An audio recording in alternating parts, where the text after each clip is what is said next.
Hello everyone. Today I want to talk about the standard work hours and overtime pay. So in BC, the standard hours are 8 hours per day and 40 hours per week.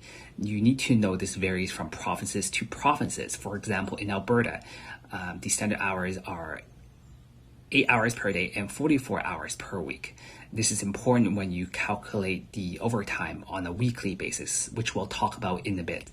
The week from a labor law standard is from Sunday to Saturday.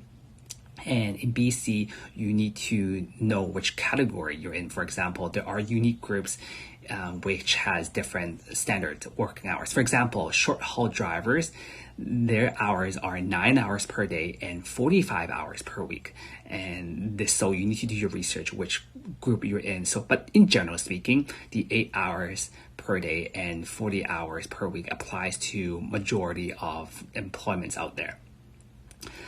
Now, overtime kicks in if you work more than 8 hours per day. So in the first 4 hours, from between 8 to 12 hours, it is 1.5 times. If you work more than 12 hours, it's double time. So an example, if you make $20 per hour, 1.5 times is $30 per hour.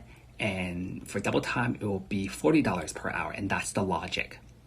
In the weekly calculation, you need to know that the first 8 hours counts towards this weekly calculation. The idea is to essentially capture the hours you work on the weekend and apply the 1.5 times to it. Now, this is assuming the staff's typical schedule is from Monday to Friday. Breaks.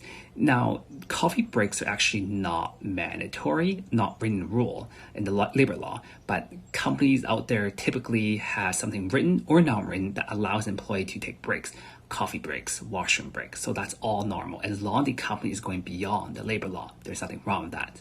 What's written in the labor law is if you work more than 5 hours in a row, then you get a 30-minute unpaid break. That's important. But again, a company may allow you to take more than that. So it is common that companies may even have 1 hour lunch break. So that's normal because they're going beyond the labor law. Now, in general speaking, don't underestimate these topics because I still get questions about standard work hours over time, even today. And if you're curious or you're unsure of something, let me know and we'll go from there. Thank you.